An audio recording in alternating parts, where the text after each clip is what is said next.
Welcome shooters and collectors to another edition of Side by Side. Today we're going to be taking a look at a rather unusual and extremely rare CZ75. And this pistol was made specifically for the IPSC competition pistol shooting. And it was built in 2000. It's marked on the slide. And they had, and as like I said, it is marked CZ75. M stands for modified, and of course IPSC shooting. And at the time, the rules and regulations, I believe, I never was really into shooting or anything like that. But at the time, and they still do this, the gun has to fit in a box. So they made this gun. It has some unique features, but I imagine it's because they wanted it to fit in a very specific box. And so what they did is they put the compensator within the frame here, within the frame rails, instead of, it sticking out. I believe if it sticks out and it's all, it's got extended magazines and everything, that's the open competition. Maybe this is more like the limited, I'm not sure. But they put a 2-port compensator on here, and they put a little blast shield here to help keep the gases off of the red dot. The other, speaking of the red dot, they added that. This one is by J-Point. Sort of hard to see. There it is. And it is just on one side. It's not a bridge mount that's on both sides. They did mount the mount incredibly low to the slide. There's just only the slightest amount of room there. It's sort of hard to see, but just very, very close to the slide. One thing while I was looking at this, I noticed that the slide release on this one was a little bit thicker than the typical CZ slide releases on the Tactical Sports. So that is a bit different, but the magwell and the plastic trigger are the same. And then the final thing that's a little bit unusual about this gun is the slide racker. And what they did here is they used the dovetail from the rear sight, since they have a red dot and they don't need the rear sight, so they took that off and they put this on.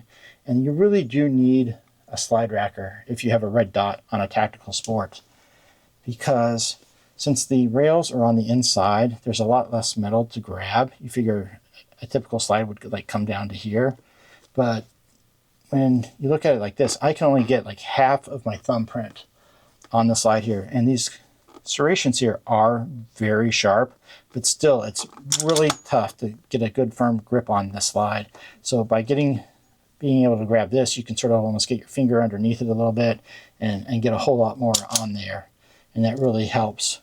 However, the downside to that is, and since this is just typically an IPSC gun, it's for speed shooting, and you're not really concerned about having to manually cock the hammer or anything, because on this gun you can't. And I'll show you this. The slide racker comes down. They had to cut this piece of metal out right here just for it to allow it to hit the firing pin. You can sort of see that there, and they hollowed that out as well there. And if you want to drop the hammer, the best way to do it is just make sure it's not around and just dry fire it.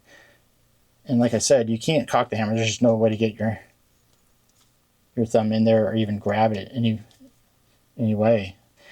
And like I said, also to drop the hammer, even if you were to squeeze it and do it that way, your fingers hit the slide racker, so it's rather dangerous. I wouldn't want to be doing that on a live round. Final feature I sort of noticed here is that the frame, compared to other older Tactical Sports, is a little bit thicker. Tactical Sports, the frame seems to be cut. There's more material removed right in here, but on this one it is a little bit thicker, so that's kind of interesting as well. Make it differentiate it a little bit.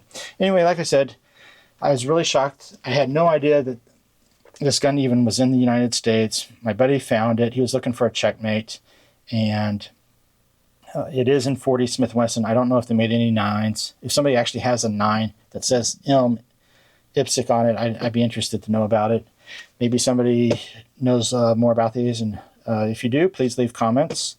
I'd like to learn a little bit more about it myself, and that's about it. Please subscribe.